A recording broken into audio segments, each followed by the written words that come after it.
Hello friends, ಯಾರು ನನ್ನ video ನೋಡ್ತೀರಾ ಪ್ಲೀಸ್ ಹಾಗೆ ಲೈಕ್ ಮಾಡಿ ಹಾಗೆ ಸಬ್ಸ್ಕ್ರೈಬ್ ಮಾಡಿ ಅಂತ ಕೇಳ್ಕೊತಾ ಇದ್ದೀನಿ. ಈ ವಾರ ಫ್ಯಾಮಿಲಿ ರೌಂಡ್ಸ್ ಇರುತ್ತೆ. ಫ್ಯಾಮಿಲಿ ರೌಂಡ್ಸಲ್ಲಿ ಕ್ಯಾಪ್ಟನ್ಟಿ ಟಾಸ್ಕ್ಗೆ ಯಾರ್ಯಾರು ಹೋಗಬೇಕು ಅಂತ ಸೆಲೆಕ್ಷನ್ ಇರುತ್ತೆ ಫ್ಯಾಮಿಲಿಯವರಿಗೆ. ಅವರು ಫ್ಯಾಮಿಲಿ ಬಂದವರೆಲ್ಲ ಅವರು ಇಷ್ಟ ಇವರು ಇಷ್ಟ ಅಂತ ಹೇಳ್ತಿದ್ರು. ರಾಶಿಕಾ ಅವ್ರ ಫ್ಯಾಮಿಲಿ ಸೂರಜ್ ಇಷ್ಟ ಅಂತ ಬೋರ್ಡ್ ಮೇಲೆ ಹಾಕಿದರು. ಮತ್ತು ಸೂರಜ್ ಫ್ಯಾಮಿಲಿ ಅಶ್ವಿನಿ ಅವ್ರು ಇಷ್ಟ ಅಂತ ಬೋರ್ಡ್ ಮೇಲೆ ಹಾಕಿದರು. ಆಮೇಲೆ ಧನು ಫ್ಯಾಮಿಲಿ ಬಂದಿದ್ದರು. ಧನು ಫ್ಯಾಮಿಲಿ ಗಿಲ್ಲಿ ಇಷ್ಟ ಅಂತ ಬೋರ್ಡ್ ಮೇಲೆ ಹಾಕಿದರು. ಮತ್ತು ಇನ್ನೊಂದು ಸೆಕೆಂಡ್ ವಾರದಲ್ಲಿ ಅಶ್ವಿನಿ ಅವರ ಫ್ಯಾಮಿಲಿ ಬಂದಿದ್ದರು. ಅಶ್ವಿನಿ ಅವ್ರ ಫ್ಯಾಮಿಲಿ ಅಂದರೆ ಗಿಲ್ಲಿನಂತೂ ತುಂಬ ಇಷ್ಟಪಡ್ತಿದ್ರು. ಹಾಗೆ ಈ ವಾರ ಅಶ್ವಿನಿ ಫ್ಯಾಮಿಲಿಯವರು ಗಿಲ್ಲಿ ಕ್ಯಾಪ್ಟನ್ ಆಗಲಿ ಅಂತ ತುಂಬ ಕಾತುರದಿಂದ ಕಾಯ್ತಿದ್ದಾರೆ.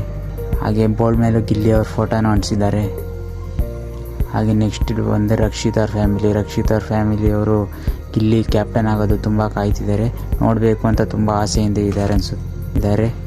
ಹಾಗೆ ಇನ್ನು ಧ್ರುವಂತ್ ಫ್ಯಾಮಿಲಿ ಬಂದಿದ್ದರು. ಅವರ ತಮ್ಮ ಮತ್ತು ಅವರ ವೈಫ್ ಬಂದಿದ್ದರು. ಅವರ ವೈಫು ತುಂಬ ಕಾಯ್ತಾಯಿದ್ರು. ಗಿಲ್ಲಿ ಕ್ಯಾಪ್ಟನ್ ಆಗಬೇಕು ಅಂತ ಗಿಲ್ಲಿ ಫೋಟೋನ ಬೋರ್ಡ್ ಮೇಲೆ ಅಂಟಿಸಿದ್ದಾರೆ. ಅವರು ತುಂಬ ದಿನದಿಂದ ಕಾಯ್ತಿದ್ದೀನಿ ನಾನು ಗಿಲ್ಲಿ ಕ್ಯಾಪ್ಟನ್ಶಿಪ್ ನೋಡಬೇಕು ಅಂತ ಹೇಳಿ ಗಿಲ್ಲಿ ಫೋಟೋ ಅಂಟಿಸಿದ್ದಾರೆ. ಗಿಲ್ಲಿ ಕ್ಯಾಪ್ಟನ್ ಆಗೋದು ಯಾರ್ಯಾರು ಇಷ್ಟ ಅಂತ ಇದೆ ಅವರು ಲೈಕ್ ಮಾಡಿ ಹಾಗೆ ಸಬ್ಸ್ಕ್ರೈಬ್ ಮಾಡಿ ಅಂತ ಕೇಳ್ಕೊತಾ ಇದ್ದೀನಿ. ಗಿಲ್ಲಿ ಅವರು ಈ ವಾರ ಕ್ಯಾಪ್ಟನ್ ಆಗೋದು ಕನ್ಫರ್ಮ್ ಇದೆ ಗೈಸ್. 100% ಕನ್ಫರ್ಮ್ ಇದೆ. ಗಿಲ್ಲಿಯವರೇ ಕ್ಯಾಪ್ಟನ್ ಆಗ್ತಾರೆ ಅಂತ ಅನಿಸುತ್ತೆ. ನಿಮ್ಮ ಪ್ರಕಾರ ಯಾರು ಕ್ಯಾಪ್ಟನ್ ಆಗ್ಬೋದು ಅಂತ ಅನಿಸುತ್ತೆ ಹೇಳಿ, ಕಮೆಂಟ್ ಬಾಕ್ಸಲ್ಲಿ ಕಮೆಂಟ್ ಮಾಡಿ. ಹಾಗೆ ಈ ವಿಡಿಯೋ ಇಷ್ಟ ಆದರೆ ಪ್ಲೀಸ್ ಲೈಕ್ ಮಾಡಿ, ಸಬ್ಸ್ಕ್ರೈಬ್ ಮಾಡಿ. ಗಿಲ್ಲಿ ಅಭಿಮಾನಿಗಳು ತುಂಬ ಜನ ಇದ್ದಾರೆ, ಹಾಗೆ ಸಬ್ಸ್ಕ್ರೈಬ್ ಮಾಡಿ ಅಂತ ಕೇಳ್ಕೊತೀನಿ.